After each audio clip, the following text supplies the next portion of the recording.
Good morning, everybody. It is a freezing cold day in the American Midwest. We've had snow all week, and I am very happy to be cuddled up inside, nice and warm, with my hot coffee. And I wanted to talk to you a little bit today about um, something that is really near and dear to my heart, and that is the title is You Do Not Have to Pick One. And I've been following this author on social media named Jess Connolly. She wrote a book called You Are the Girl for the Job. Excellent book. I highly recommend you check it out. And so I follow her on social media, and she posted something the other day, and she's like a life coach, and then a bunch of other things. And she posted, like, look, you don't have to pick one thing. And she kind of listed out all the different things that she does: wife and mom, and like exercise instructor, and life coach, and pastor's wife, and a few other things. Author, speaker, Bible study writer. And I thought it was great. So I shared it onto my social media with a list of the things that I have been doing recently, which is I started a real estate investment company, and I'm an author, and I'm a blogger, and a speaker, and a mom, and a wife. My husband's a farmer. And so I just kind of listed out some of the things that I have been doing these days. And I was really excited about it. And I had this idea of what kind of response I would get from these amazing women that I'm friends with on social media. I was a little surprised not to get more shares with women saying, here are the awesome things that I'm doing, but actually to get a little pushback from somebody that has known me for a very long time, who wrote like, hey, do you think maybe your overachiever like personality is kicking in a little too hard, and maybe you're expecting too much from yourself? Maybe you need a little to rest a little bit. And I thought about what she said, and I was like, ah. But then I realized, like, she's known me a long time, and she has every right to ask me these questions, because the old me was doing exactly what she was worried that I was doing these days, which was trying to do everything and be everything for everyone else, and not considering what I needed and what I wanted to do. And so it was too much, and I would easily get burned out and have to spend like a few days to a week sleeping and resting, and like I'd get some kind of sickness. One time I got mono, and it took me an entire year to get over that. So um, she she was on the right track to ask me that question, and I was able to think it through and just respond with like, hey, yes, that used to be me, but who I am today is really different. And, when I was a kid, I could just imagine myself snuggling little baby heads and cutting up grapes for toddlers and helping a middle schooler with a project, while I was an attorney who wanted to be a family court judge so I could throw the book at those people who hurt children. And I also wanted to marry a pastor and help my husband establish and maintain a thriving ministry. And I wanted to be a college English professor. And it really didn't occur to me that I couldn't do all those things at the same time.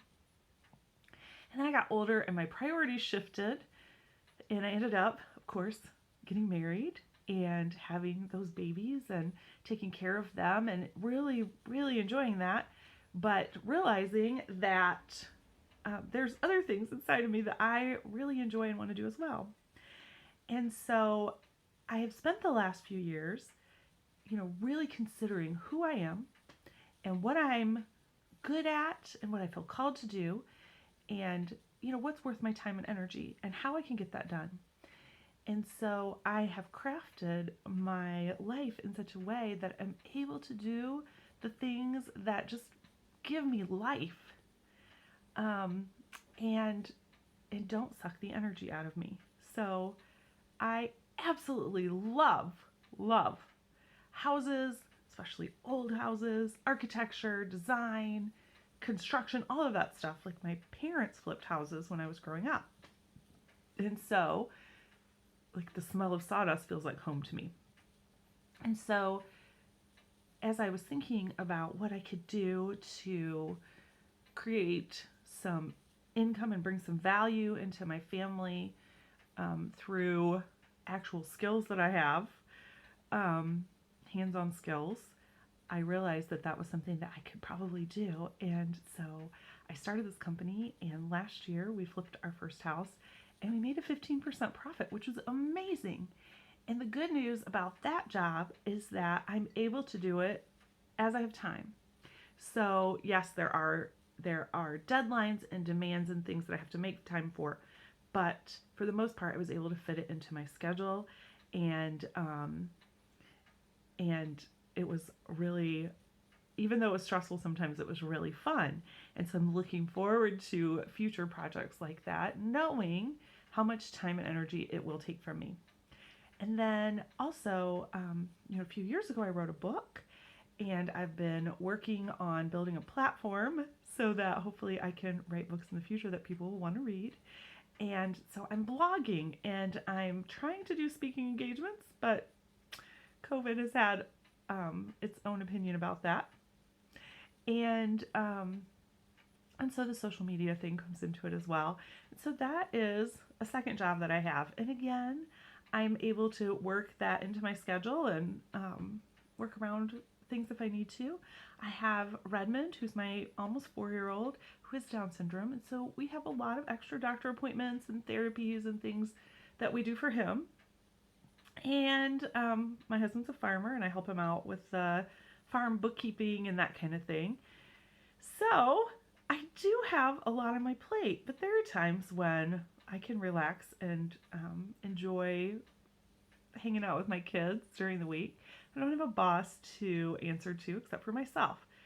So I am really happy about all of the things that I'm doing at this time in my life and how that works out. And so when I saw Jess Connolly's post that said you don't have to pick just one, it really stirred up my heart. And I was like, yes, she's right. But there are things that you have to do to become someone who does not have to just pick one. And a lot of the time, what that means is saying no to things that are good but not best. And so, for instance, I want to be involved in my kids' school. I want to know their teachers. I want to know their classmates. And last year, before the pandemic, I had the opportunity to volunteer in their classrooms. And so at that point, I had to decide, did I want to volunteer once a quarter, once a month, or once a week? Well, I have 2 kids in elementary school at that time and a third one about to start. And so if I had volunteered every week for all 3 of them, I would have been at the school 3 days a week. Well, that's not super conducive to having my other jobs. And it's not really necessary for me to get to know their teachers and their classmates. But how am I going to get to know their teachers and their classmates if I'm only there once a quarter? So I settled on once a month, and it was really nice. I got to know their teachers. I got to know their classmates, and they knew that their mom cared about them and was present for them, and it was great. Of course, I haven't been able to do any of that this year, but there was a part of me that felt like, oh, I should probably do it every week. That's what a good mom would do. And I had to just shut that voice down and say, like, no, I have a friend who volunteers like that, and she loves it, and she's great at it, but it's not my thing. So, just acknowledging that and being willing to say no when it's not, not the best. There are times that I have friends who want to get together and have coffee, and believe me, if they want to get together and have coffee, I want to be there. And since it's my home office and I'm my boss, it'd be really easy for me to fill up my days with, coffee dates and all kinds of other stuff. But I wouldn't be getting my work done. So I've had to make a decision, like put it on my calendar. These days, I'm working in my office. And unless it's something that I absolutely cannot schedule any other time, those are my work days. And if I had a boss and office hours that were expected of me somewhere else, people would understand. And so, they have to understand this too. And of course, people do understand, like, nope, I work on Mondays and Tuesdays, and, I could get together with you on Friday, and, that kind of thing. So there are things you have to be willing to say no to. But if you're willing to say no to some of those things that aren't best, good, but just not best, you can say yes to the things that are best. And there could be easily more than one. Or maybe your best is one thing. I have a great friend who has one thing she does, and she does it so well. She's number one in the country on a regular basis. And she doesn't apologize. This is what she does. She has a husband. She has kids. She's highly organized.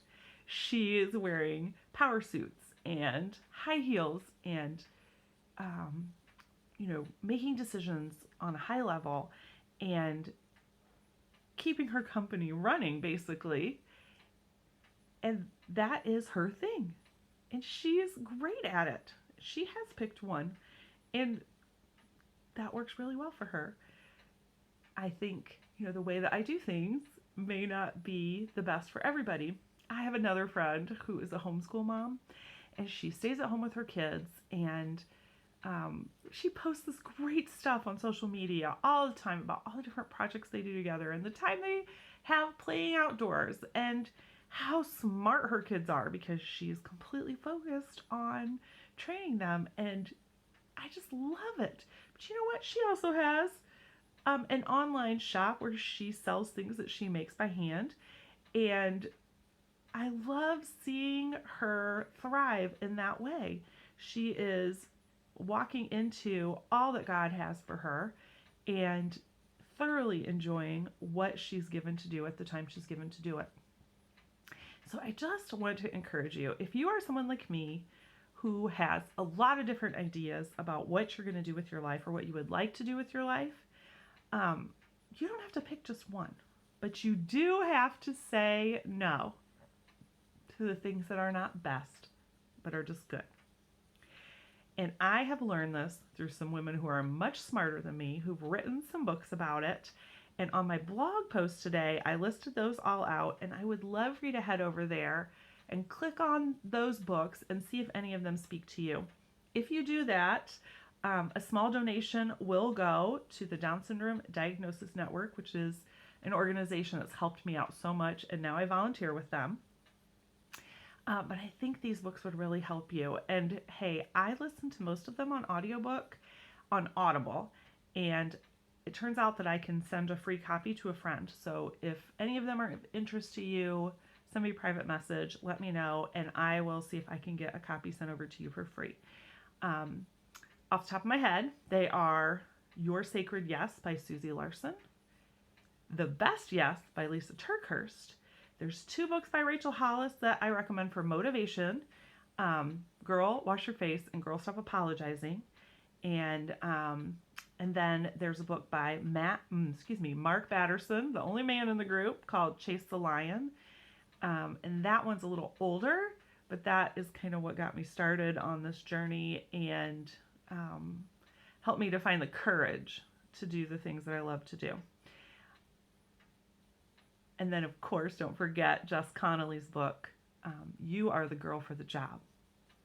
So if you want to head over to my blog, and there's links there for everything, and then if you decide to get any of them, you can give a small donation through your purchase to the Down Syndrome Diagnosis Network. Thanks for watching, and hey, if you like this video, will you press that little heart and subscribe, follow me on Instagram, follow me on YouTube, and share it with your friends. Thanks.